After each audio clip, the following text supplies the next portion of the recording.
Okay, Roddy Bodies, we are back. Truly Rotten Tomatoes. You're here with Declan and the gang. We've got Morgan, we got Mitch, we got Hayden. I'm not letting them introduce themselves. I'm not What's letting up, them shout. everybody? It's Hayden. It's Hey, good to what's be up? here. Shout out to Really my lovely. salsa. Hey, yo, it's me, Morgan. Just want to say I ate all my tomatoes out there tonight. Today we are going to be talking about the Rotten Tomato Bolero from 1984. It was actually added to the list after we started the podcast, so we missed over it because it wasn't there. But most importantly, we've got a guest in the house. We've got one of, I think there's a few other people with the same name, but it's Michael Shanks, everybody. Whoa, what's up? It's me, star of Stargate SG-1.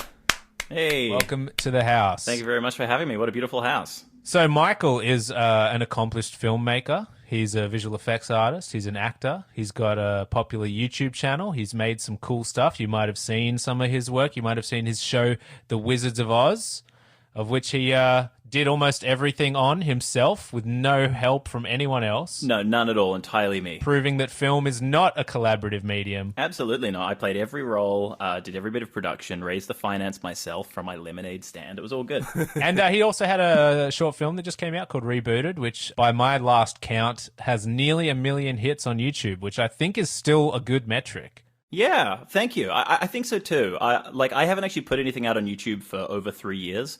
So when this short came out, even though there is a bit of a subscriber base for that channel, I thought, no one's going to watch this. Who cares? And it turns out a couple of people. Oh, almost 1 million So people. for me, 1 million is pretty good. Yeah, so Yeah. I'm pretty pleased That's with incredible. that. Thanks, team. We're really glad to have you on the show. I'm a big fan. I'm a and I big want to fan. apologize first by having to make you watch this film because I didn't realize it was virtually a softcore pornography film from the 80s. Boy, I am charged up.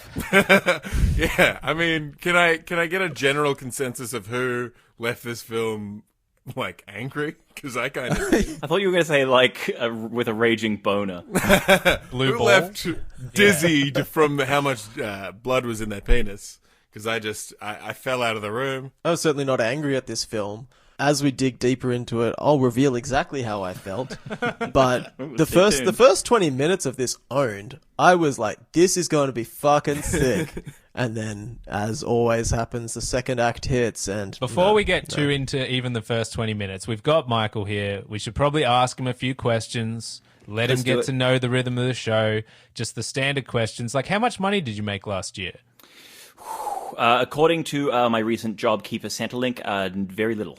Cool. That's all I wanted to know. Anyone else got anything? Yeah, what's Mark Mitchell like? Mark Mitchell is a champion. All right, so for any non-Australian listeners, Mark Mitchell is like a stalwart of the sketch comedy scene, and he is like a total legend. And when we were making The Wizards of Oz, we like, as kind of a bit of dream casting, we wanted Mark Mitchell to come and play this character. And we wrote him as kind of the antagonist of the show, but we ended up figuring it out, so we only needed him for 1 day. So we came in for a day, like, we hadn't met before. I kind of knew his son like a little bit. And he came in and he just like totally nailed this completely stupid show. Like me and my co-writer Nick Issel, we had the scene where he was in front of like a green screen, Mark Mitchell, and we were just shouting Yes. shit at him. And we just wanted him to just do like Australiana stuff. And he'd be Yeah. like a very normal, nice guy. And then you kind of call action and you'd just be like, shout kangaroo. And he'd just go, kangaroo! It would be like, George Lazenby, 007, I'm in 00 heaven. And he'd just like do it with like 29 winks in a minute. Like he was just like a total pro, a total champ. Loved him. Oh, That's man. awesome. Oh, man, that's great. Hayden and Mitch, you get one question each if you wish. Oh, so what's Tom Cruise like? Tom Cruise is like my favorite actor. Sick. My other And podcast, Cruise did, Control. Did you work with him at some point? No. But I hear he's a very nice man. Yeah, okay. That's my I don't have any further questions. You hear about now. this movie he's doing in space? That, it's like become part Oh, of the mythology yeah. of Tom Cruise, that he does all his own stunts. And it's like, he did this motorbike stunt, he did this plane stunt, now he's going to space. And they're like going to film an action movie like on the International Space Station. I guarantee you this will never happen. But That's I hope awesome. that it does. I want it to It happen. would be boss. I think it could happen if like... Mitch, All right. We're getting into the question. All right. So what does Guy Pearce smell like? Well, I suppose it depends on what he's been eating, how much he's been working out, but Of course. he smells like success. And you have worked with Guy Yes. Pearce. Yes, yeah. Okay, good. We shot this little movie in space, but yeah, it's coming out next year. I should have said, guys, everyone gets one question or they get 3 wishes and Michael has to grant them, but we all wasted them on the question. So Sorry, guys. I got my let's wish. get into the podcast. Let's talk about Bolero, 1984. So it was written and directed and shot by John Derek. I guess he was pulling what they call a Shanks. And No, do not associate me with John Derek. Oh, that's where that term came from. I haven't seen any John Derek movies, but I know he was in quite a few movies in the 50s. He was an actor. He's in the movie The Ten Commandments with Charlton Heston. And his wife is Bo Derek, was Bo Derek back when he was alive, who was the star of this movie. So this is basically a movie where a guy is working with his wife and writing, directing, and shooting her. And she has some pretty erotically charged scenes in this movie. Should we talk just general thoughts, or do we want to get into the plot? Well, I feel like this is one of those movies that you can sum up pretty quickly, and then we can delve deeper. So essentially, the movie is, and it's set up very, very quickly. May I?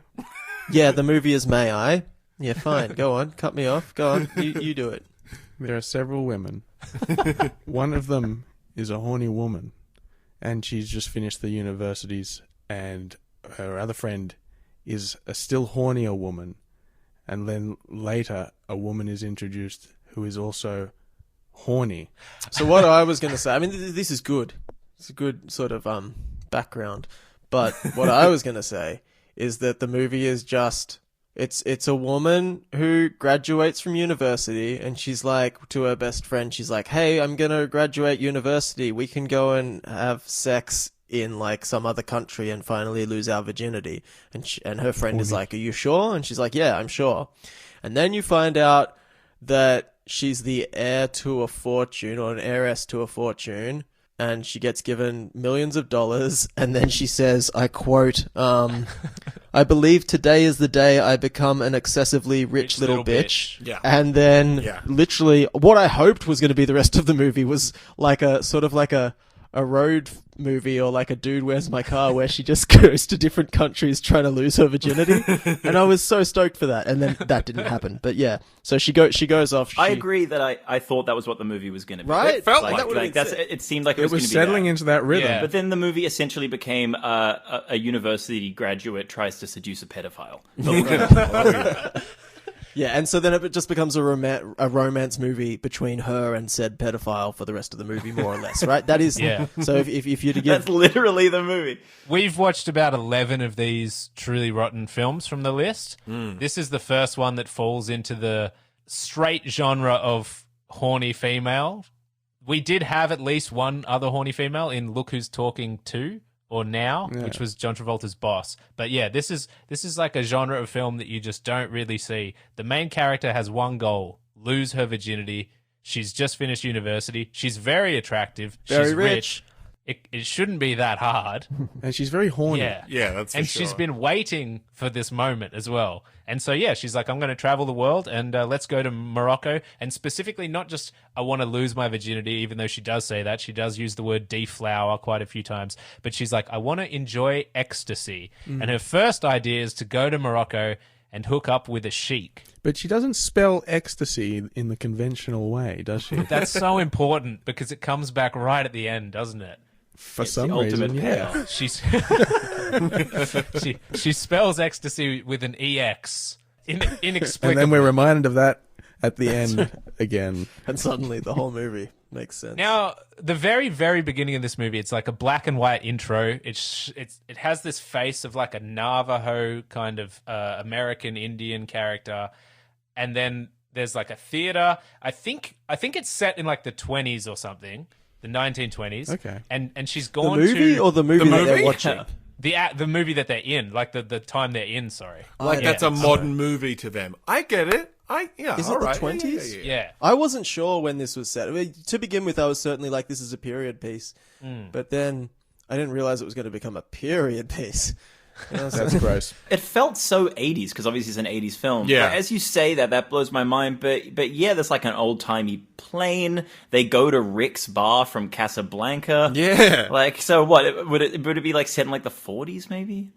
Should the war Oh yeah, be the going on? cars, Like, what is happening? the cars are like old school. That's right. Yeah, it's definitely set in that time. It's just that she looks like a member of ABBA that Yes. sort of makes you feel like it's the 70s. Yeah. And she uses the term "today I become an excessively rich little bitch," which is not exactly. That's a very 2019 term. That's a TikTok term, as we call them. Yes. Yeah, a triple T. So we know that she comes out of this movie, she's watching a black and white movie, and I think in that movie there's a sheik or something. it right? looks like a movie that's set around Morocco. Yeah. And I think there's even people in blackface in that pretending to be Moroccans.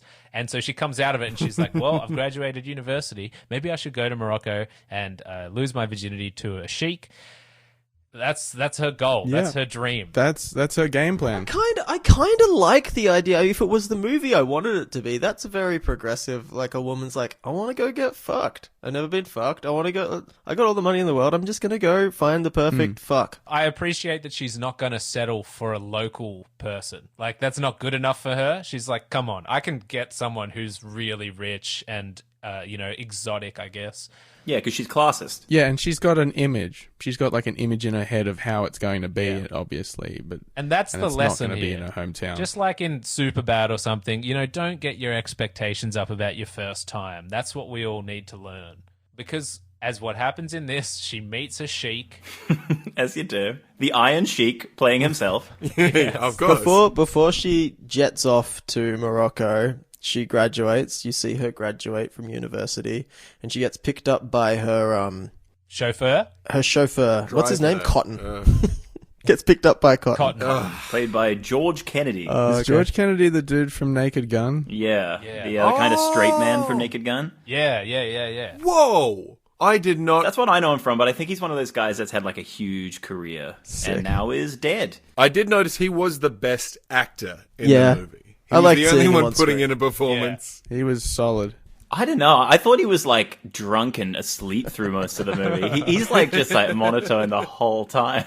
So he picks her up after being graduated, and she's like, I don't know, he's taking her somewhere. She was graduated. But she says to him, "Stop the car. I've always wanted to do this." And we're 5 minutes into the movie. At this point, she jumps out of the car and strips naked in front of her university housing. Big English castle style. Yep. And there are teachers looking out the window, and one guy holds his monocle to his eye and lets it drop in shock, which was very fun. Yeah, it's so good. It's not only that, it's a crash zoom in. Yeah. So it's like a wide shot of the university. It crash zooms up to a window where like an extra from an Austin Powers movie just like drops his monocle. He's so shocked. Yeah, it's like a male version of the "Well, I never" woman. And so she's taken her top off, her breasts are she's kind of just dancing, like gallivanting around. Then she kind of flashes her butt, but still wearing underpants. And there's like a shot of the principal or something, and he's not into it. He's not into it. Yeah. No. And then she has this weird out of nowhere like melodramatic scene with Cotton, her driver, where she's like, "Oh no, I've embarrassed you." And he's like, "Oh, I don't know if you've embarrassed me." And she's like, "I'm so sorry." Yeah, so weird. Yeah, it's weird. And then it's established that he's known her since she was at least 3. That's right. What does he say? Because of how much He she goes, I haven't changed. seen you nude since you was 3. No, but he says it like, "I'm just shocked because you've developed You've changed so much since the last time I saw you naked." And she says, Yeah. She wow, says, "You say very that so nicely well." said," or something like that. Yeah, that's right. But no, you fucking creep. But we will learn later that she is exclusively attracted to pedophiles, so it makes a lot of sense. So yeah, she meets up with her friend. They go to Morocco. And actually, can I?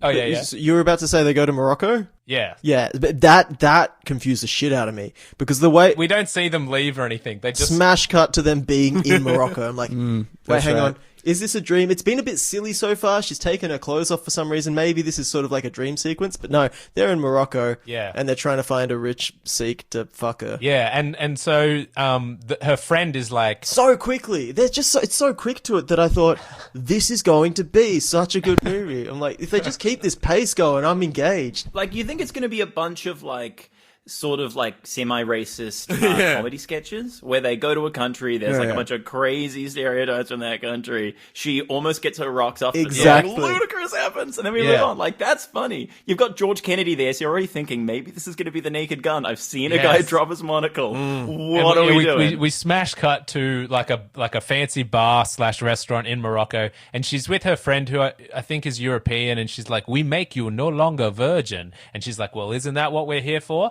And there's also this really creepy guy with like a 2-split pencil mustache, who just screams like evil man, who's just like helping them. He's like the concierge kind of guy. I can introduce you to a sheik. So I noticed at this point, like, a lot of the movie is shot in close-ups. Like, oh my god, crazy close-ups. Yeah, like extreme close-ups. It'll be like a 2-minute dialogue scene of just close-ups, and then finally like one wide shot where you realize where they are in the space. And yeah, so she, like, literally, she just wants to lose her virginity. That's the plot of this movie. How is she going to do it? She meets this white guy who's kind of got a terrible Middle Eastern accent. Like, it's really shaky. He's losing it all the time. Quite offensive. And, it sounds pretty much. It just sounds English, honestly. Yeah. And let's not sleep on the fact that when she walks into the bar, there's and this kind of sets up a precedent for how there are no jokes in this movie. Like, they go to the bar and a guy's playing as time goes by on the piano, like the pianist from Casablanca does at Rick's bar, right? Yeah. And she just kind of stands next to it and sort of looks at him and watches him play for like 45 seconds and then moves on. Like, they don't make like a joke or like a reference. It's just like, I think she says something like, "I quite like this." And then the other woman says, "Do you like this?" And she goes, "Yes, I do like this." Quoting the classic line from Casablanca. Yeah. I know why they did that, and maybe this is a lesson for someone like you, Shanks, who wants to make films. Please. If you reference a popular good film, you get a bit of the residual goodness into your film. Well, it automatically makes your film better than that That's film. right. Yeah. Because you're Yeah. saying like, haha, that film's already done. Yeah. It's stolen valor. It's like Stolen scraping valor. off a bit of like golden sweat or something. So she meets this sheik, and he's like a white guy, but he's Straight up white. and she propositions him. She's like, "Do you want to be the one to can I bestow this gift?" She says, "I've got a gift Yeah, for you." and right? he's like, Yeah, "I that's will right, take yeah. your gift with great happiness." And then he takes her into this small airplane. And I mean, after what's happened with Kobe Bryant recently, this airplane is very rinky-dink, and it takes off a couple of times in the movie, but never solidly. It is shaking. It can fit like 2 people in it. The era that this film is based in makes me think that they hadn't quite nailed air travel. But yeah, she gets in this plane with this guy, and he takes her off to, like, I don't know, some part of the city that's his. Yeah, at her request. I thought that maybe this was like a bit of a reference to Lawrence of Arabia, right? Because Yeah. he just looks quite a lot like Peter O'Toole, the guy that they've cast. Definitely. That's all. It's just like a series of like maybe referencing like classic films. Like we've gone straight from Casablanca to this. Which is why you thought it might be a parody film. Yeah, I wish it was. And do you remember that at the same time as our main character, who they call Mac a few times, but It's Mac. That's a nickname. yeah, I googled it. So she's gone off with this sheik, and at the same time, Cotton is still like having this fancy dinner with the other girl, the European one that was like Mac's best friend. And then this man comes up, and he's like, "Can I dance with you?" to the girl. And she tries to do one of those situations where she's pretending she doesn't want to go with him. So she's like, "Oh, sorry, I'm here with my husband." And Cotton's just like, "Nah, you can go with him." And she's like, "Are you sure, honey?" And he's like, "Yeah." Throws her in the deep end. And I'm like, he's meant to be like protecting her. Yeah, but he's just like, "Get out of here. I'm not going to pretend to be your husband." Yeah, it's like she's kicking him under the table, and he's just like, "Why are you kicking me under the table?" Yeah. Stop kicking me. Go dance. Use those legs for dancing. You're not my wife. Yeah, so at her request, he flies her off to... What does she want? She wants him to fly her off into a tent, possibly a la the movie she saw at the start of... in the opening scene, and fuck her there. And he's like, "All right, I'll do that." Is that what it is? Is it like she watched this movie in the beginning and then she's just like, "I want my life to be that"? I think so. I follow that logic. I feel yeah. like it's been years of pent up, like, I want to lose my virginity, and then she saw the movie and she was quite suggestible at that stage, and she's like, maybe that's how I want to do it. Yeah, okay. But spoiler alert, she moves on from that fantasy really quickly Yeah. and never moves back. That's right. Exactly. Which makes it like not a very good like driving force for this. Like I think in general, this is a movie almost without any. Well, it doesn't have a main antagonist. It almost has no antagonist at all. There's like no conflict. Like even in the scene with the dance with me. No, I'm married. Oh no, you dance with him. Okay. Yeah, like you're that. right. That's There is it. no conflict whatsoever. And Bo Derek's performance, like I keep wanting to call her Bo Diddley, which would be a way funnier movie. That she's just like really like, oh, okay, this will be fine. Like she's never like sad or angry or annoyed. She's just like, yep, whatever. Again, why She's I pretty thought cool. this movie was meant to be like something completely that it wasn't. I just thought her acting was so... Her sidekick is DJ Qualls. Like, that's a movie. She just seems like she's up for a good time, though. Generally, she's open to anything. I guess she's got some romantic ideas in her mind. Even later in the movie, when she, and spoiler alert, she gets kidnapped. Very briefly, mind you. She's just like, oh no, don't do this. This is... I'm so keen to get to that part. Once we get to that. Then we suddenly go into this time jump thing where she's with her friend and she's retelling the story of what she did with the Sheik. And she's setting it up to be like, this was my beautiful romantic first time. And so she sets the scene. She specifically says, like, I wanted to live this fantasy where he like he rode in on a horse and swept me up. Like maybe that happened in the movie that she was watching as well. And then we cut to it and the Sheik is like, he's trying to do it, but he's like, I can't ride a horse. To be honest, I've only been to Morocco 3 times. I'm from Oxford. I had an English nanny. I'm a poet, not like a horse rider. And she's like, okay, but you are still a Sheik. And he's like, yeah. And then we get some sexy belly dancing for a while, like a random woman just shakes her belly in Bo Derek's face for a few minutes by the fire. And then Bo Derek takes her clothes off and the belly dancer leaves and the guy covers her in honey and is like, I'm going to eat honey off your naked body. Well, no, I wrote it down. He utters the most erotic line of all time. Where is the milk and honey? Ah, there is the milk and honey. And we're also getting like an old school silent movie black and white title card with a frilly border. Again, just playing into this. form. Oh, this is a silly movie. It's playing off the fact that she'd seen a silent movie before, and now she's living out that silent movie, and had this comical thing going on. I think one of the reasons why, like, there's kind of silly situations in this, but they never really work or are never really that funny, is because her character, and I actually really kind of like her performance quite a bit, but her character has like no ego. There's no way to disappoint her. So if she was somebody who was like, I'm gonna get with this Sheik, and she finds this guy's a Sheik, and then he's like, actually I'm not a Sheik, and she'd be like, no, you're a Sheik, and you're gonna be a goddamn Sheik. Instead she's like, oh, that's fine, whatever, you're still technically a Sheik. It's like, no, she can't be disappointed, she can't be, there's no comic way to foil her plans, because she's up for whatever. The movie could have been about her being innocent and being corrupted throughout all of these experiences, but as we see, the movie ends up being, well, I don't know what she ends up turning into or if she ends up changing at all, but No. she is who she is. She's a nice lady. She'd be fun at a party. There's something to say about like the reason that if you're a woman and you want to sleep with someone that you don't just go around the world and meet up with strangers is because there's some sort of danger that could happen, right? You don't know what kind of people are going to take advantage of you or what kind of trouble you'll get into. That doesn't happen to this person at all. And as you said, she is just impossible to disappoint. Yeah, and it's magic. She's completely impulsive and calm and like never concerned about anything potentially going wrong. She's so chill. It's actually refreshing. You're right. I'd hang out with her. She'd be a good hang. So he covers her belly in honey and he's licking it for like a good few minutes and it's really sensual and it's like this beautiful kind of orange lighting and we're getting some cross dissolves and the first 20 seconds of it is actually, it's not gross for a while, you know, it's okay. It's all right. The mood is fine. And then you get down to her belly and until he finds the milk and honey. The amount of liquid that's like dripping from his nose directly into her belly button is like immediately gross. It's like the grossest thing I've ever seen in my life. It reminded me of like if anybody's ever seen the Brian Usna film Society, it was like the final 20 minutes of that.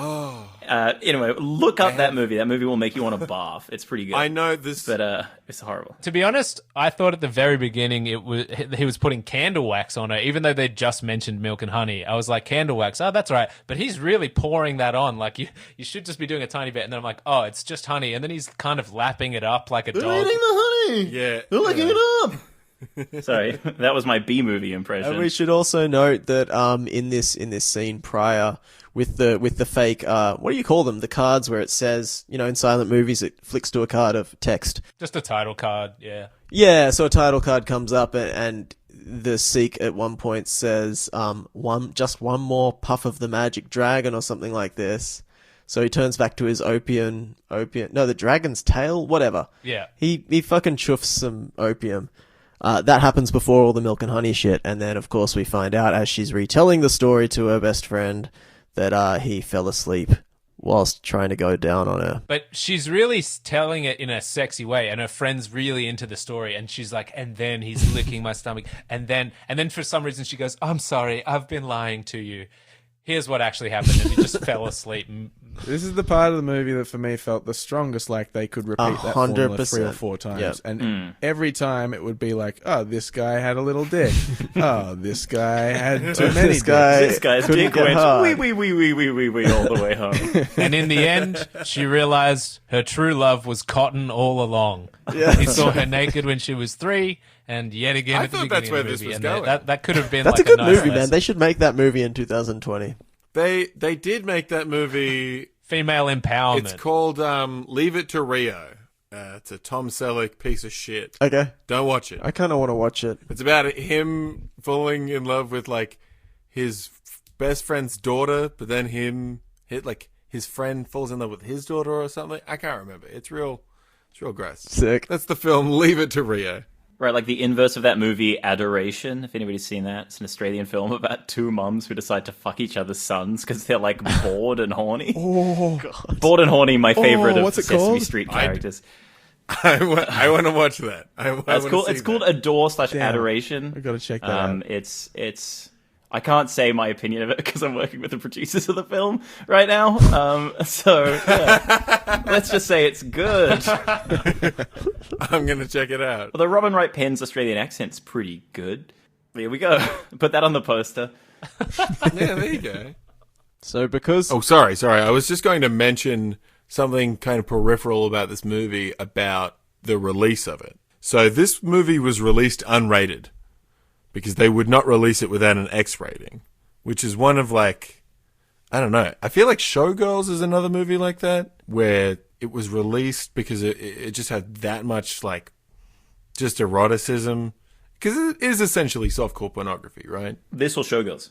I mean, both. Well, kind of, but this especially, because this doesn't have anything else. This has nothing. You know, the sexuality. It tries to have anything else. There's a lot of not nudity in it. Like, there's a lot of points where they are wearing clothes. That is true. Yeah. Hey, I'm not complaining. But there's not a lot in those scenes. I liked the narrative. Where were we? What happens after this? She has an encounter with a sheik. It doesn't go the way she wanted. And instead of maybe just waiting till the next morning and trying again or giving it another go later on, she basically gives up on the sheik. He fell asleep. He lost his one chance. She goes back to her friend and they're like, maybe we should lose our virginity in Spain or Italy. We've got to go to a different country. Yeah. And does This the friend country's say... done. We shouldn't go to Italy because... Oh, the people in Oh, no, Italy she is- goes, we can't go near Barcelona for some Yeah, reason. because she's Well, from that's there. their rule. They can't be in their hometowns. They can't be in their hometowns, and also the people in Italy are scary, allegedly. But also, when her best friend, who is from Barcelona, this is when you first get a little taste of the racism within Mac. just light, like jovial racism. Her friend says, "We can't go to Barcelona. I am a Spanish." And then she replies with, "I know you are a Spanish." Yeah, they like repeating things She back to does. each other. It's very funny. She's like She does that mocking a their couple of times. accent. She, like, It's makes just fun of so someone's fucking accent. dumb. So we jump over to Barcelona, and I guess... Well, hold on. Well, before we go there, don't we have a scene at an opium den whilst they're still in Morocco? There's certainly an opium den. Is that still in I think Morocco? that happens after. I think that's in Right, Italy, in Barcelona. Sorry, it's after they watch they watch like a matador and a bullfighting thing, and it's kind of Right, messed up. yeah. Like a kid jumps in this den during this bullfight, and like people have to put their hands in and like pull him out. A kid that's been drinking wine all afternoon. Yeah, Oh yeah, the drunk kid. That was funny. we learn that she loves horses. Our Mac loves horses, and she wants the matador. She's got her second target. And still, just to narrate my own experience with this film, I'm still in the days of like, all right, partner number 2. Here we go. Different What kind country, of hijinks are they going to different go? man. Definitely. That's what it Totally feels agree. like. And what would have made this Matador thing stronger is like we open the movie with her essentially watching a film about a sheik having a sexual time, and she's like, I want to do that. When the sheik ends up being a bust because he couldn't bust, she should have like seen a film about a sexy Matador and then seen him like turning the TV on and like a new thing's on, and she's this like, could be "That's Eat, what Pray, I need." Love, but it's just fuck. So what did fuck. you guys think the Matador's shortcoming, no pun intended, would be? What did you think would be his thing? Oh, I certainly played didn't think it would be out that he's a pedophile. Yeah, maybe that he was gay. I don't know. Yeah, probably Spanish. I had this gay. feeling that he was. I follow that. I thought he was going to have some weird relationship with his mother, because there was one point where he was at the dinner table and he gave her true, specifically that's like true. a kiss on the Yes! cheek, and I'm like, oh, this is never going to work between him and Bo Derek. He loves his mum too much. That was going to be his thing. Let's tease that out a little further. When this relationship or partnering didn't go ahead, which country would she travel to Exactly. next? Yeah, where would she go? And what would that guy be? Let's just rewrite the film from this point onwards. Antarctica would be great. Falls in love with a penguin. She hops into McMurdo and they discover the thing, and it just takes a radical shift. Well, they have to beat a baby seal to eat its blubber. Yeah, they cut it open like a tauntaun and have to stuff somebody inside so they don't freeze to death. But unfortunately, this is not where the movie goes. No. This is going to Yeah, be the guy unfortunately, she's he's not chasing in for love the with his next own mother. hour and 10 minutes. So yeah, she's into the Matador. She watches him bullfight. They go to a dinner. I think she always she comes up to them and she's like, "Do you want to go to a dinner with me?" And he's like, "That'd be lovely." So he brings his mother. She brings her friends. I think Cotton's there as well. And there's also the mother is like scolding the Matador.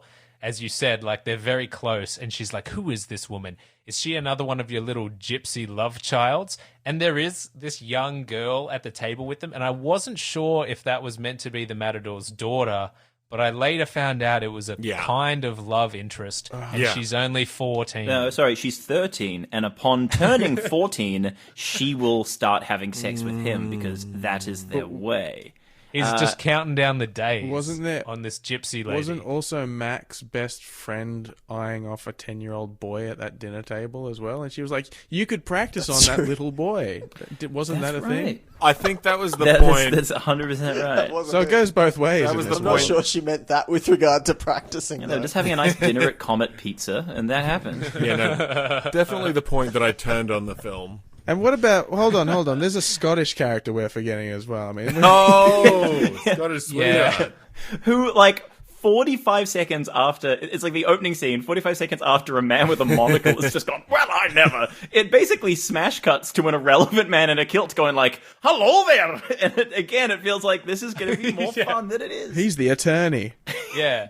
No, doesn't he come up and say something about, like, I wish I'd been cheeky enough to do what she just did? That's not a good accent. No, like it a was. southern It was gentleman.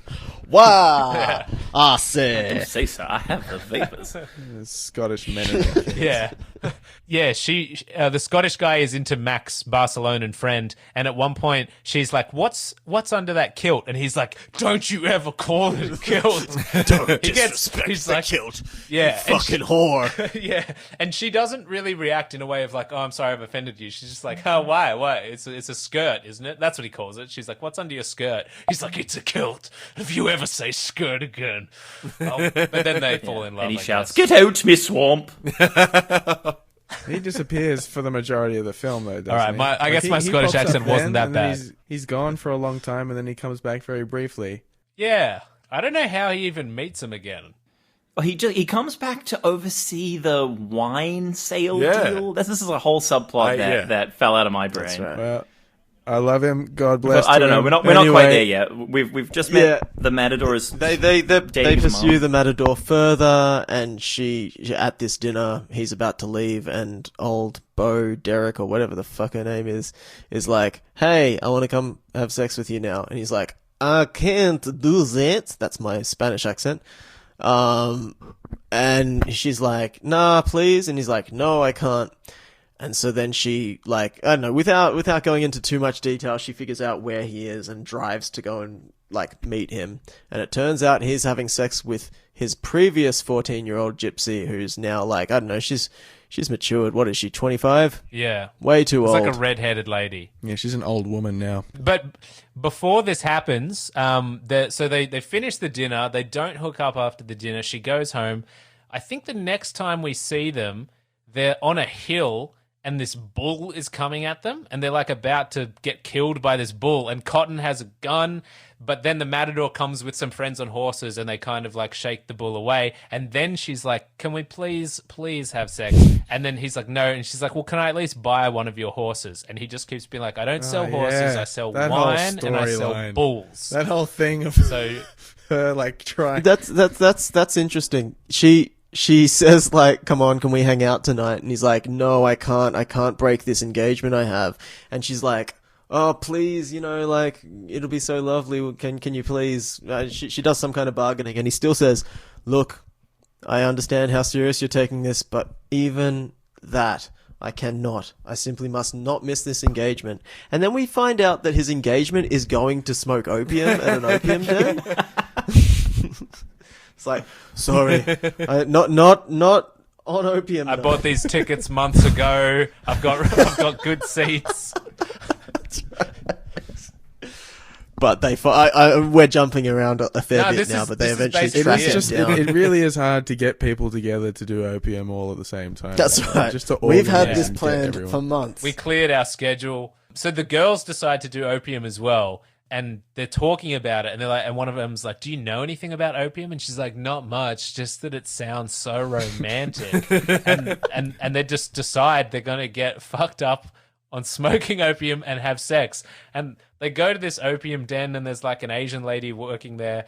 And she, I guess there's some sort of safety precautions. They do a little quiz before you go in, and she's like, do you know the poppy well? Yeah. And they're like, no. And she's like, would you like me to take you on this journey?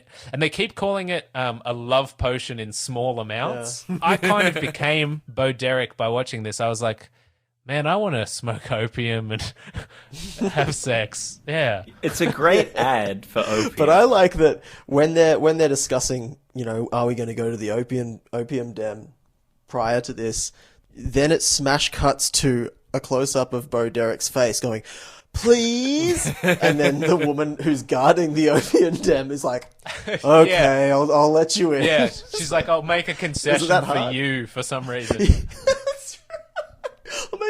I'll make a concession for you. It's we'll make an exception for you and your friends. Yeah. So not an exclusive opium den.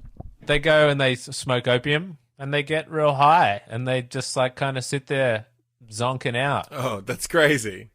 But who do they bump into but the Matador? Yeah, he joins them, smokes up with them, and they don't have sex that night. But I think in that moment she convinces him to sell her the horse that he said he wouldn't sell. Yes, finally, it's over with the horse, and then they have a montage of them riding the horses around on the beach. Yeah. That's She's pretty tight. Like, that horse pretty is great. The horse is, like, really prancy. Yeah. It's probably, like, being treated like shit to be forced to do a bunch of show pony stuff, and it's, like, a horrible, like, moment of animal cruelty. But to just kind of see it, it's a very fancy horse, and I, like, enjoyed it a lot. Like, just from, like a purely visually, like, pleasurable part of my brain, I really quite enjoyed these horse beach stuff. It did. The horse beach stuff and the plane. I actually like the plane flying because it looked really dangerous. It looked like the person didn't know how to fly the plane, which is probably semi-true for this film. It was method acting, but he's like, dude, I don't know how to pilot a plane. And they're like, do it in character. The character knows. It was method acting. He did a bunch of meth and flew a plane.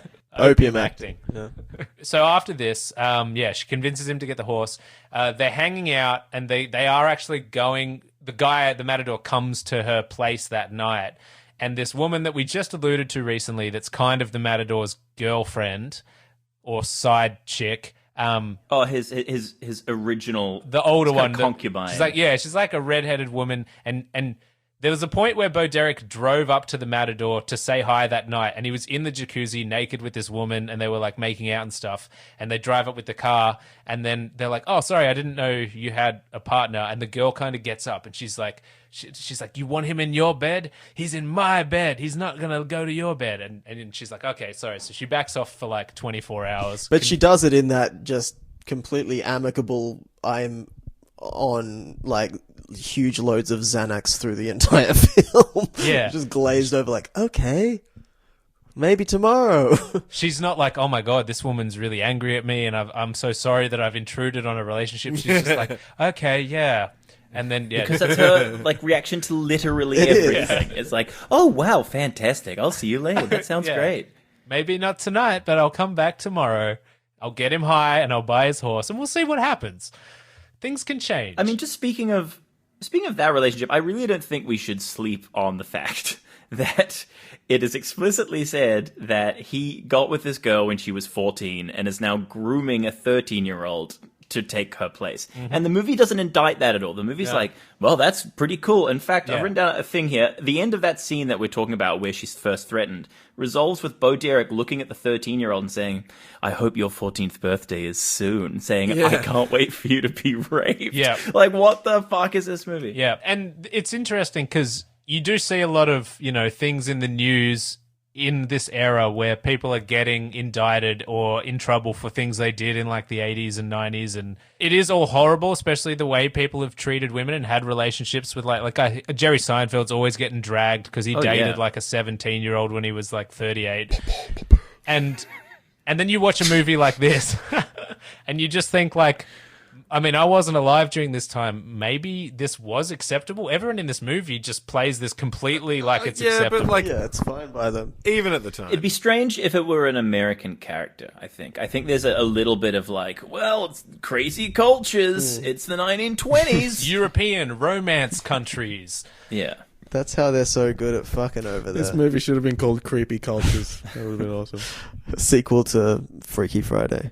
I would watch All that. the cultures wake up in each other's bodies. That's right. That's exactly right. Oh no, I'm Italian. Now I have to eat pizza. So yeah, so we've got she's bought the horse. She's hanging out with the Matador. They're getting close. The Matador actually comes home to her big palace, mansion, hotel, whatever it is that night. And our friend, the redheaded woman, the Matador's partner, comes up and is like, "What the hell's going on here? What are you doing?" And he's just like, "Get out of here! Get out of here! Like, just go home." And she's like, "I have to kill you now. I'm going to kill you." And he's like, "Well, go get a knife then, and I'll see you later." And he just kind of like slams the door in her face, and like, is that story over? That's a little hanging thread of plot that could come back in a big dramatic way. Yeah, it could have been resolved. Could have. Yeah, then we're in the sex half. We're in the sex half of the film. Do they then finally have sex?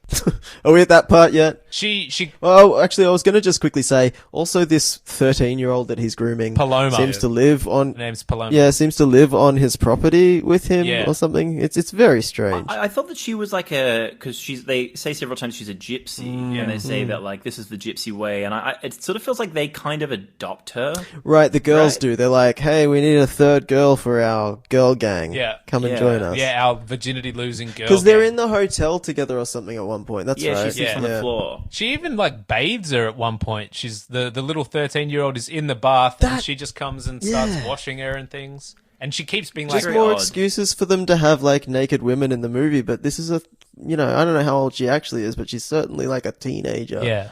But she keeps saying It's like, I've fucking got breasts. I'm a gross. woman now. I'm Yeah. a woman. Yeah. That's like the whole point of the movie is to be like, look, it's fine. These women they're big now, so it doesn't matter if they're 13. And guess what? They want it. They'll travel the world to get it. Didn't you watch the movie? They love it. Look, they love it. That's the whole point of the movie. It's just crazy that like the women in this movie are all like supermodel like level beautiful from the 80s, and one of the lead men is George Kennedy. Yeah. But even he gets laid in this He movie has to as keep well. batting them off. Oh yeah, he does. I was like, everyone gets loved. Where does that character come from? When was she introduced? I don't remember her even being introduced. I get confused. I think she was I introduced. thought she was the same as the Barcelona lady, but I think she just looks similar. Oh. Yeah, I completely lost that. Was she Matador's mum? Oh, God. I think like the housekeeper or something. They were service people. Jeez. Could have been mother. I I'm don't glad that it Never wasn't properly just me introduced. that couldn't understand where that came from. Yeah, I think she So was does introduced- anything happen for the next 40 minutes? I feel like no, right? people have Dude, this sex. is where it gets big, okay? So firstly, she goes home to his house, to the Matador's house. She dresses up in his war memorabilia. Like a sexy ghost. He rocks up. He's naked. She licks his. She's like, "Can I show you how to kiss? I got Naked as the a day kiss was for born." Oh, that was you. very I strange. got a little kiss for you. Let me show you my kiss." And he's like, "Okay." And it's just like a lot of ear licking, He like just up and licks. inside and around. Yeah. It looks Blowing. immediately like not even a lick. Like she just deposits spit from the end of her tongue into his ear, like in Big Daddy when they do that spit just in his ear, and he's like, "Okay, I guess." Yeah, and she does it for a while, like 30 seconds of her just up and in and around licking that ear. God, it's fucking But gross. they do end up having sex. He enters her. She kind of jolts in like the first penetration, and you're like, oh, she can't take it. And she's like, no, I'm just so happy to no longer be a virgin. That's And right. they do make sweet love. Oh, And I don't know if we're like sort of underplaying how much the sex scenes that we've had so far. They're pretty lengthy, right? Like when we said at the start of the episode that this is sort of essentially a soft porn movie. Yeah, like these are long, annoying, arduous sex scenes with pleasure on faces and close-ups on like dicks almost being able to see dicks penetrate. Yeah. Just that one step away Yeah. from seeing the actual penetration, but lots of close-ups of hips on Yeah, hips. for too long. Way too long. Oh yeah. I mean, this was pretty explicit. Like, this could have been the like unsimulated sex. Yeah. It kind of felt like that. I was Probably. wondering about that. This one scene, not the honey scene. I think all that Yeah. honey was probably CGI. That could have been unsimulated. Yeah, just a lot of liquid sims. they're like, just use spit. It looks like honey. God, this is such a gross movie. I did want to go back to that scene though, because, I mean, I remember when he's licking the honey off her, she's like writhing in ecstasy, and she's like, oh, and she's like fanning herself, and Oh yeah, she's fanning. oh yeah, she's She's fangirling. fangirling, and in the sex scene, maybe not so much. So Yeah, this was a step down from the previous sex scene. And you're like, Honestly, is this how you want she seemed to lose? enjoy- No, honey? What gives? no honey. Maybe she was having an allergic reaction to the honey, and that was her like gasping for breath, like in Hereditary. Because if you're violently allergic to bees, it goes without saying you're allergic to their honey as well. There was in this sex scene, as in many other points of the film, she kept saying like, "Give me ecstasy. Can you please give me ecstasy?" And after a while, I was thinking like, this is a really funny movie if she's literally trying to find the drug ecstasy. Like, she's traveled all over the fucking globe to get a couple of pingers, and wherever she goes, she's like, "Please give me ecstasy." And they're like, "Opium," and she's like, "Oh, fine, but please." And then the final beat of the film is she's like, "Ah, I found ecstasy." Again, good movie. The other thing I'm thinking here is I got super disappointed because I'm like Hayden, I was along for the trip of trying to lose your virginity, but getting into hijinks and screwing it up. And she loses her virginity. It's like halfway through. I'm like, well, what's the rest of this movie? what's then? left? It's That should gone. have been the final scene. Yeah.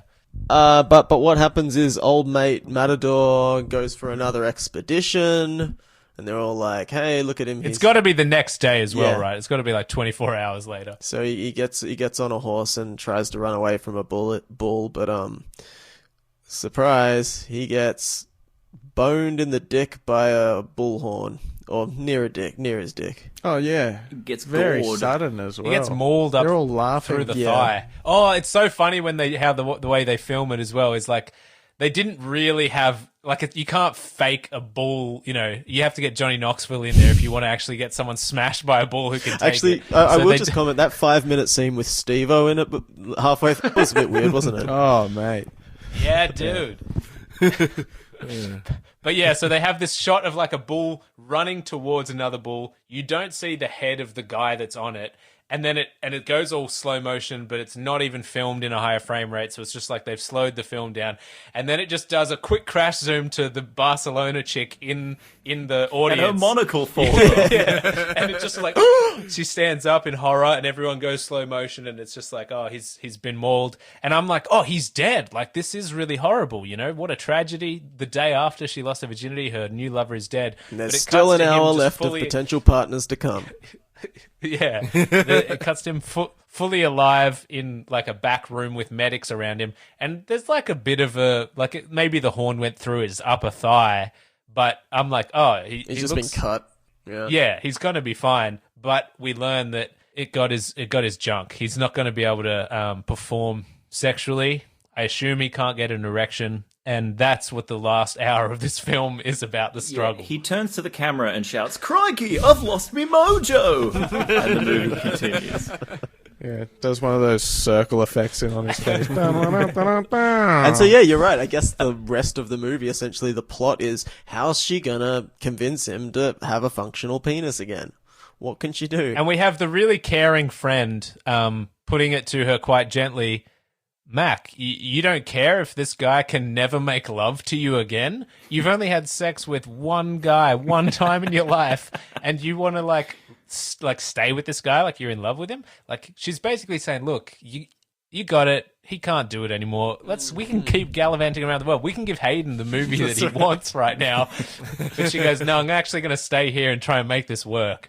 I think this is one of the kind of ways that the movie really reminded me of the Twilight franchise in like how sexist this movie actually is. Oh, yeah. Like, it's a movie that feels like it might be a little progressive at first because it's like, oh, it's about like women discovering their sexuality. However, it's all about like really women preserving their like virginal power. When she's about to have sex with the Sheik for the first time, he keeps like whispering to her like, after this, no sex, you will not be the same. You will have lost it. You will never be able to have it again. Like, implying like this is the only special night you can have sex. And then she finally does actually have sex, which like kind of like in Twilight, like ruins her life. Like it like kills her partner essentially. And she's like punished for it for the rest of the movie until, you know, the final one where she finally gets a pig. I always wondered why virginity was like such a big deal. The way I grew up, it was like American Pie, I guess, because they're like, dude, we gotta lose our virginity by prom night, otherwise we're not cool. Yeah, so that's, sorry to cut you off, that's also sort of why at the beginning of the movie I was like, oh cool, it's like female American Pie, this is sick. But yeah, like the way she really covets her virginity and it has like this magical power, and she's like, I want to give it away to someone. I want someone to deflower me, but also I'm not that picky. Like, I just want it to be romantic. And then, yeah, the first guy she has sex with, she's like, I guess I'm committed for life. Like, even though he's disabled now, yesterday we had better sex. Become a bullfighter. Yeah, I better learn how to ride horses really well. Oh, yeah, so after she's like, you've only had sex one time in your life, the doctors like say, or even the guy says like, the doctors tell me I probably won't be able to perform in the bedroom. And she's like, I want to stay with you, I want to marry you. But he's like, no, I'm not going to marry you because my junk don't even work. Like, I know that as a man, it's unfair for me to marry you when I can't give you what a husband needs to give you. And she's like, I'm cool with that. I'll look after you. We'll fall in love eventually. And I'm going to make that wang of yours stand back up. Like, that's my mission now. I reckon he's just being like a fucking creep, and he's like, "Oh, I've had sex with her once. Now if I can get her to leave, it's her 14th birthday pretty soon." So soon. Because spoiler alert, he does miraculously get better, like very quickly. But hold on. When she says, she goes, that thing is going to work. And then gives this cheesy thumbs up and goes, I guarantee you this. It's so weird. It's really strange. As she's leaving the room, she like turns around and she's like, and don't forget, thumbs up, I guarantee. She's just positive about everything. This is the Mac guarantee. I'll get your penis working in 5 years or less. Yeah, that was the weirdest thing. And then I can't remember what happens until the end of the movie now. Well, because it is. I can give you some quick run-throughs. Cotton gets laid after this, and then Mac gets kidnapped by guys in black robes and thrown into a car. And it turns out it's the Sikh from Prior, right?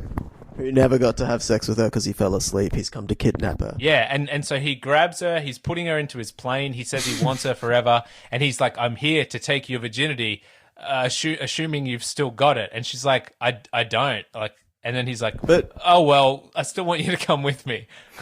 But the way, again, it's that lackadaisical, like, when she finds out that the reason he's kidnapping her, she's like, oh, it's a misunderstanding. It's just a matter of bad I'm not timing. a virgin anymore. Sorry, so we can end this. She's like, yeah, like she holds nothing against him. She was like, oh, I understand. Yeah. And she does get literally grabbed by like guys virtually in ninja outfits, hauled off into a car and driven. Like, and she's not like, oh my God, I'm about to be killed. What's going on? She's like, oh, he came back for my virginity. I don't have it on How anymore. did they arrive in Spain? Because we only see his plane, which can only carry 2 people, and presumably he's too small of an aircraft to have maybe made that flight. And yet, yeah, there's like a squad of them. That's right. And the plane is used as a calling card, right? Like you're thinking, oh, who's kidnapping her? Who's kidnapping her? And then Which finally you character see, would have all these henchmen dressed as chic? then you see the yellow plane and you're like, ah. But what's also really good is as the plane's trying to take off, Cotton grabs onto the tail of it. He's trying to pull the plane back And she says, stop it from thank taking you off. so much, thank you. She's in the plane and we get this close-up of her face and she's like, yes, Cotton. I like that you have that. She goes, oh yes, Cotton. Because I have you. that. I have. Oh yes, Yeah. Cotton. Thank you. Oh. Oh no, Cotton. Oh no. It's like, because it's such a small plane, like one guy holding the tail of it will prevent it from taking off. And she's like, oh yes, Cotton, thank you. Then the plane just takes off and he can't hold on to it. And she goes, oh no, Cotton. Oh no. It's so emotionless. In a funnier movie, he would have just stopped the plane. He just would have had inexplicable superhuman 100%. strength. Yeah. It would have been great. I'll just set up what happens next. But if you go back to when we first meet the Sheik, and they first get into this plane in the first act of the film, Cotton's there like saying, all right, have fun going to have sex for the first time. By the way, you're wearing a parachute and here's how you operate it. So he talks her through how to use this parachute. Chekhov's gun. Right, yeah, okay. I didn't even remember that thing about the parachute. And from my point of view, she was in the plane with him. She says, look, sorry, I'm actually in love with someone else now. And he's like, look, I'm sorry, but I have my needs. It's a chauvinistic world. And she's like, I understand that. And like, and I'm quite flattered by points. that. But then she literally just jumps out of the plane and kind of off screen as well. Like just leaves the frame of screen. And I'm like, Yeah. how high up were they? Did she just make a jump? But See, yeah. So that's why it's important that you know the background of the parachute story. And then she goes They back did to their her homework. friend in Barcelona and she explains what happened. And the friend, or Paloma, maybe the little 14-year-old gypsy girl, is like, did he steal you because you're just so cute? And then she does that thing where she repeats the accent back. The racism She's comes like, out yeah, again. He stole me because I'm so Yeah, cute. what is she? No. No, yeah, so oh, Jesus. Yeah, you stupid fucking bitch. He stole me, you dumb idiot. She just you hates Spanish her best friend loser. so much. She hates her with a So then passion. we have like the last half hour is her basically trying to tend to her impotent husband's needs. And things are getting a bit better. There's a point where she's like, today he let me hug him and he even hugged me back. And in the background, you have so I don't know if it was set up earlier, but he owns a massive winery, and her Bo Derek's good friend, who's hanging out with her through the whole movie, loves wine and always wanted to open a winery. So Bo Derek buys the winery for her, and thus the I don't know, what is he, a lawyer? I forget what his role is. He's The an Scottish attorney, man. Scottish I guy? think he says. Oh, right. But doesn't she? Is her friend Sophie? And doesn't she say that like her family owns vineyards? Is that right? So she's like, yeah, I know all about wine. Yeah, I think so. Yeah. That's all. And so his Scottish man comes over.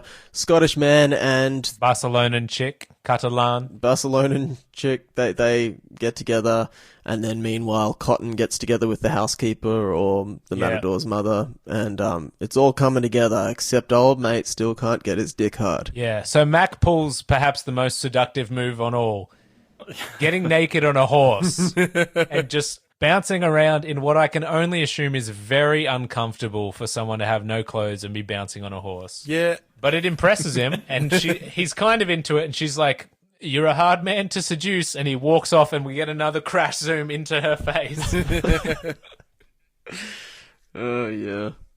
What else happens? I'm sorry, I'm struggling. Dude, it gets really just like almost episodic. It's just like time passing. After that, we see her doing matador stuff, like on a horse, doing And I had a all this question: crazy was horse she stuff. actually doing the stunts? Like it looked like it was her. With her clothes on this time. Yeah, look, yeah.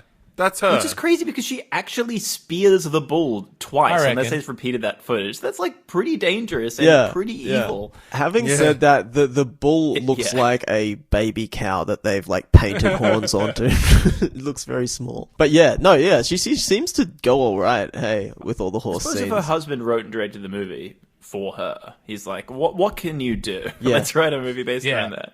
Be He's positive. like, you look good naked, and you can ride the hell out of a horse, and I want to get both of and them. you can smoke the hell out of I some saw you opium. ride that horse that one time. You was pretty good on that horse. Why'd you do that in the film? Wow, John Derek, I didn't realize you were Hey, here. why don't you get naked on the screen for me, honey? Oh, John Derek here in the studio.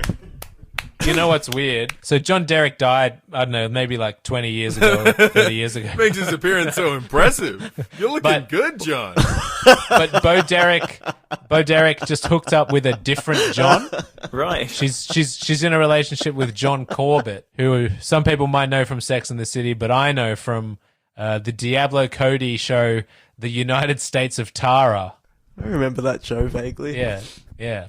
So John Corbett from that show is in a relationship with Bo Derek, and they just like live together and hang out and ride horses and stuff. How incredibly lucky that she could find another man with the name John. That's Another actor wild. called John. It was her. Yes, how rare. Yeah. Oh, the guy from My Big Fat Greek Wedding. I got you. I know who that is. So yeah, she does all this sick matador stuff to impress them, and I think she's like, I gathered you around here So today. her friends are watching on. It's So the I whole could- crew is watching her do this Matador bullshit. The whole crew's there, Paloma, Cotton, the Barcelonan chick, probably the Scottish guy, and she just says like, I've gathered you here to get your attention so I can tell you that something's going to happen at sunrise. And this is a callback to when she first loses her virginity to the Matador, he sort of sets her up and says, "Hey, I'll be back here at sunrise." And then he comes back at sunrise and they have sex. So she's obviously alluding to the idea that she will fix his dick at sunrise. Yeah, it's a motif. She's pretty convinced it'll happen. And yeah, she shows up in his bedroom at sunrise with a cigar and wearing a hat, and she's like, "I've got a happy surprise for you. I'm gonna bone you." And this part made no sense to me. I would love someone to clarify this. So I think maybe he says or she says like she's going in for a kiss, and he goes in to kiss her ear. Remember, she did lick his ear earlier.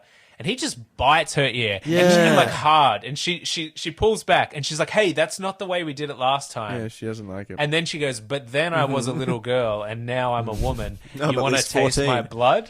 Yeah, you want to taste my blood?" So she goes in again. He bites her again, very hard. She jolts back, and I'm just like, is it his way of saying like, I'm not up for this yet? Like I'm really angry about the whole situation, and I'm not ready. Yeah, I think it's like his finesse is not there. He's not in the moment, so he's just lunging in. He's trying to play it like he did last time, but Oh, it's the just passion not isn't clicking there. for Oh, him. I read it as he was trying to get her to fuck off. Okay. It's like, go away. I've told you my dick doesn't work. Leave me alone. Yeah, and does he make her bleed? Yeah, he does. Allegedly, Yeah, the first yeah. time she's like, "That's not how we did it," and she's like, "Got blood," and then she's like, "Do you want to taste my blood?" And then they go in again, and then she says like, I just want ecstasy." Yeah. And then he holds a pillow like to his face and just goes, "Make me whole again." Does he say that? That's hilarious. Yeah, because she like walks off across the room when he can't pleasure her with his ear shit. She's just like, "I'm out of here," and yeah, then he loses his temper. Oh, at the but you floor. okay? Yeah. So then we get the thing that actually works for him is the most fucked thing in the whole movie, right? okay. The way she gets him back into the zone is she starts asking him about when he was banging a 14-year-old girl. And she's like, "Let's talk about that," or something like that. "Let's think about that. Tell me about that." Yeah, I bet she was real rough with you. Yeah. And like, I bet you were so excited because she was so young and stuff like this. And it's real creepy. I was really worried that, like, when it wasn't happening and she was going to be like, "Well, I know what'll get you there," that the door was going to open. Paloma was going to walk in with, like, a birthday hat on. Yeah. Yeah. And he was gonna just be like, you act as the porn fluffer for this scene, please. Well, I It's thought the he'd only turn to the thing camera and that's go, gonna like, work. "It's a living!" And then it would just cut to credits. In the same thing, when she's talking about the 14-year-old to get him, she's not doing it in like She's not trying to insult him. She's not even necessarily trying to seduce him. She's just saying it kind of neutrally. But then she follows it up with just being like, I really love you and I want to be with you. And then she mounts him, and this time it works. Before that, as she realizes it's starting to work, she turns to him and gives him a thumbs up and says, what did she say? Yes, she does Says it the again. same phrase, whatever that phrase was. Oh, I told you I'd make that thing work, or that thing would work. Yeah. So weird. Jarring thumbs up. They initiate intercourse and things get very steamy. They get slow motion. The lights go out.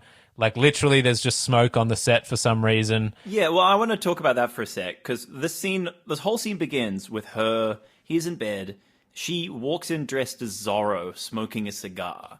And it's, like, lit, and just before she mounts to bed, she, like, throws the lit cigar way out of frame, and then they start canoodling, and then suddenly it cuts and the room is filled with smoke, and they're like having sex in the smoke-filled room, and I kept expecting the comedy cut to just like cigar like burning half the thing away. Like that would have been the Simpsons gag of it all.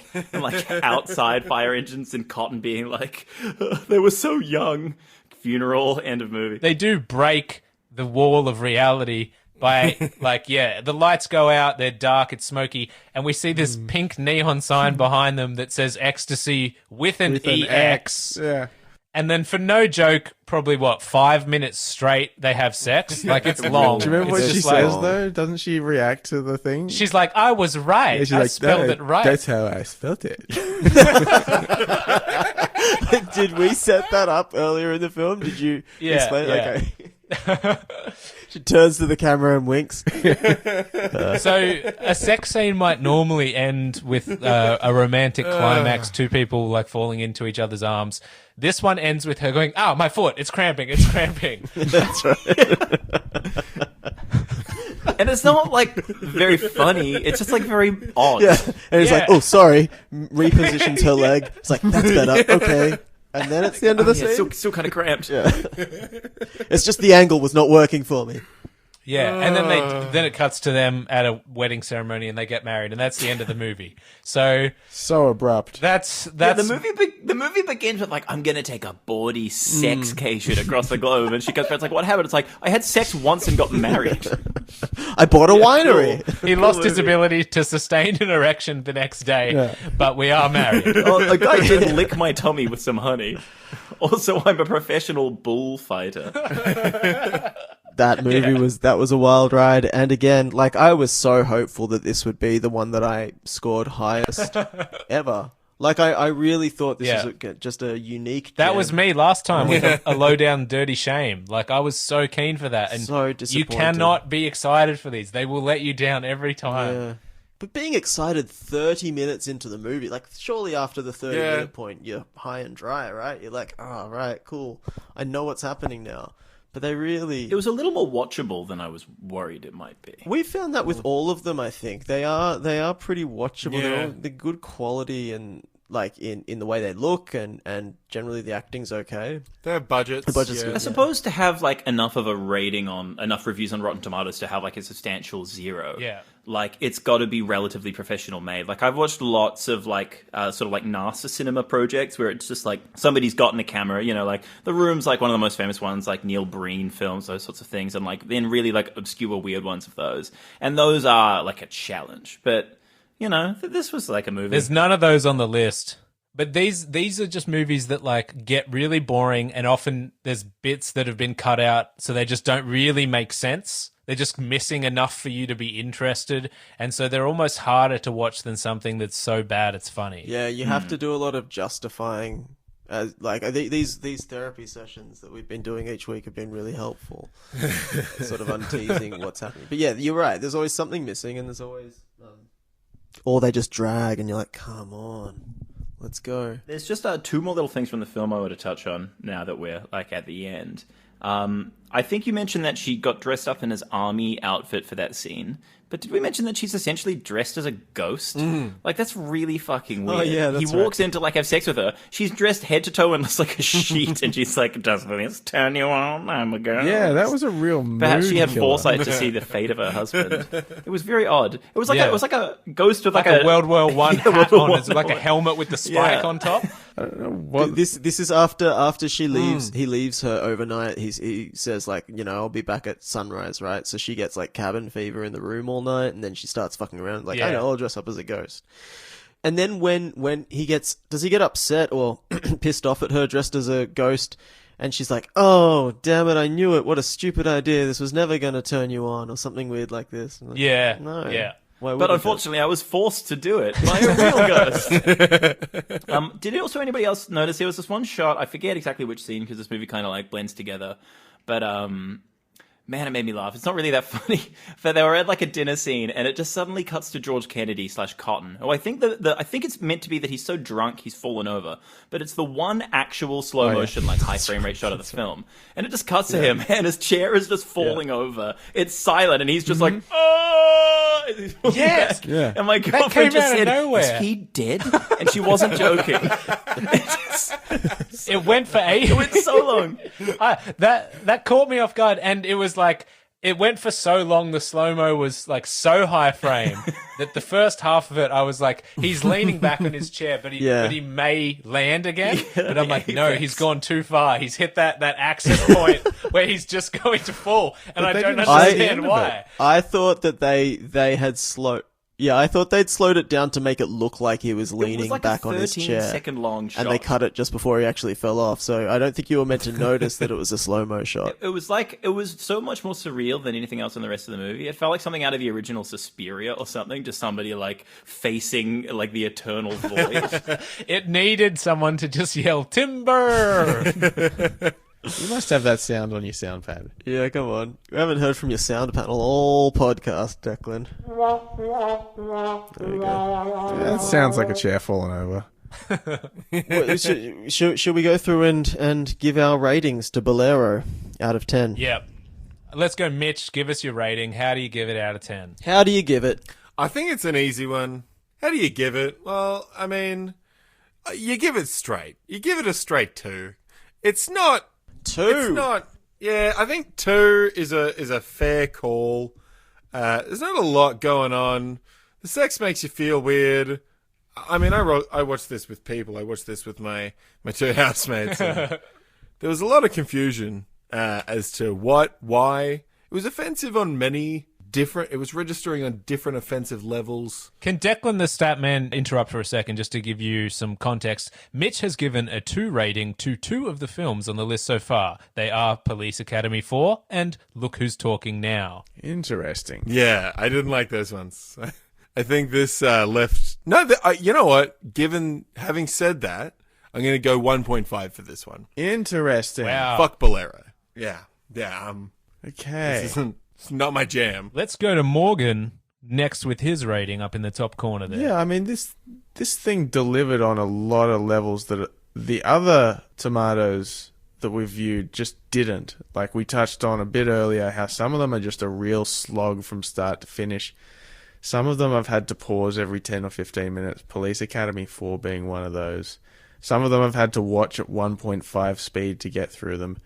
This one was just watchable from start to finish, and I think a part of that is the scenery. We didn't talk a lot about the scenery and like the costume design. Like, I don't know, it was just enjoyable on that level to look at this film. That's what I found with Highlander 2 as well. That was just fun to look at. And the soundtrack didn't really throw me off at any point. Sometimes a soundtrack can just make you cringe. I think this one flowed all right. The dialogue and the acting was fine, but as we've touched on, the themes and the story were a complete mess and piece of shit. And there were so many things that it could have done, could have picked up on that rhythm. We could have had that pattern of going country to country and seeing men with little dicks and multiple dicks just fuck up the sex acts. But yeah, overall, I think I'm going to give this a 5.5 just because it is better than a lot of what we've seen so far. Okay, for reference, Morgan also gave a 5.5 to the film Staying Alive, which came out the year before this one. Okay, I feel they're about on par. Yeah. I think that's a really good point, Morgan. Some of the not sets, but the locations that they shot on, like in the winery and in his house, they were pretty nice looking places. So that was cool. I'll just repeat myself and say that this had so much potential. I was so keen on this for half an hour, and if they had made the movie that I wanted them to make, it probably would have been a 7. But I think, given the very, very sharp, like that last hour, that full 60 minutes was a struggle for me to get through. It became so boring. I mean, not only for the ridiculousness that was the rest of the movie, but also it got really boring at that point. So I give it a 4.5. 4.7. 4.7. And I'll let the guest, Michael, take it away. Give us a well-written essay with all your film knowledge and skills. What do you think? Yeah, good. 10 out of 10.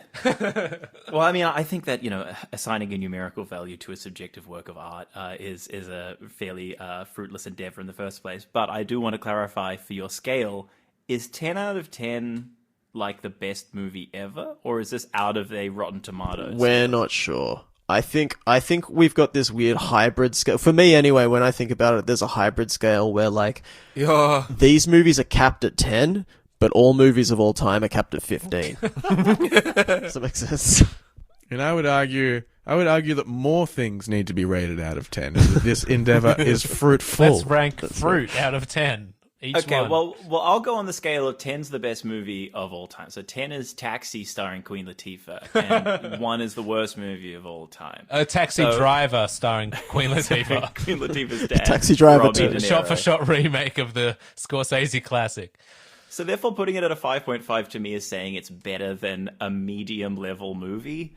Yeah. So I think I'd give it a 2 because nothing about this really works. Like, it's not it is offensive, but like everything about it, like, it is obviously, look, these are 0% Rotten Tomato movies, but like the story structure alone is really weird. Like, there's no real first act. I expected the first act to be like, this is her in a boring university life, and all like the duds locally, and all like the shitty guys that like are the tempting potential suitors, but they're all so bad that she decides to leave. But instead, we jump right ahead into Morocco. But then that almost feels like the first act because they get out of there so quickly. But then it becomes this other whole movie. I'll give it a 2 because I've seen worse. But the only real thing that kept me going was I do think Bo Derek's performance is weirdly charismatic. I agree. And this might sound sacrilege, but I think she really, really reminded me of Margot Robbie as Sharon Tate. Like, in Once Upon a Time in Hollywood, they resurrect Sharon Tate in a really nice way, where they don't, like, give her flaws or really an arc. They don't make her a full character. It's like, we're resurrecting this person that was gone too soon and letting her, like, be nice and hang out. And so she's just this, like, beacon of positivity and light. And Bo Derek is kind of doing the same thing in this movie. I think they come from different intentions, absolutely. Yeah, and Bo Derek's is from, like, a vacancy of artistic point, I guess. But yeah, she kind of kept me buoyed along through the film. Although I watched this over 2 nights and I've literally forgotten the movie already. Well, you can listen to this anytime to remind yourself. I won't. That's one of the things you find with these films, because they're kind of hard to follow. You don't remember what happens afterwards. They do just slide away because you can't even like, yeah, I watched this yesterday or something and I can't remember like half of the stuff. I have to write it down to remember the order of scenes and things. If I was going to rate it, which I believe I am about to, I would probably give it a 3.5, which is the same as what I gave Jaws: The Revenge. I don't like this movie, but I respect it. Because anytime there's a husband and a wife, and he's like, honey, I want to take you to Morocco, I'm going to take you to Barcelona, I want to film you while you're at your physical peak, I'm going to show everyone how beautiful you are, because I'm sick of just enjoying it to myself. I want to share you with the world. And we're going to make a movie while we're there. There's something just magical to that. So I give a good shout out to John Derek over the creation of this film. And, you know, he was in there doing all the cinematography. He was planning those shots. He was rocking those crash zooms. Someone should applaud that, because you don't do something like that for nothing. Like, the fact that they made this movie and we're watching it like 35 years later or whatever it is, they did something here, and I think they deserve at least a 3. So I've given them a 3.5. I would agree with you. They did something. They did do something. There's some things. I mean, there's a plane and a cool horse. Like, that's not nothing. There was an opium scene. Actually, hold on. I'm just rethinking it. There was a lot of like pedophilic stuff in this that that I don't gel with. Yeah. So give it a 10. So I respect them for going there. Like putting that on film, it's risky to put your own mind into your film because it means people know what you think about. And if you're like, sex with 13 to 14-year-olds is not only good, it's standard in my world. Like, it's a risky Okay, let's move. just cut that out. That can just be a soundbite moving forward. Jared from Subway. All right, so we're pretty much done. Michael, have you got any? What are you working on at the moment? Oh, nothing. Just chilling. Yeah, Nice. just enjoying the quarantine. Excellent. Yeah, that's it. I am actually. I'm slightly. Look, it's obviously good that we're getting back out into the world, but like when they announced that, like, yeah, we're easing stuff, I did have a slight pang of sadness. Like, it's nice to be like justifiably useless for a little bit, as opposed to like pretending not to be. Yeah. I hear you. So that's good.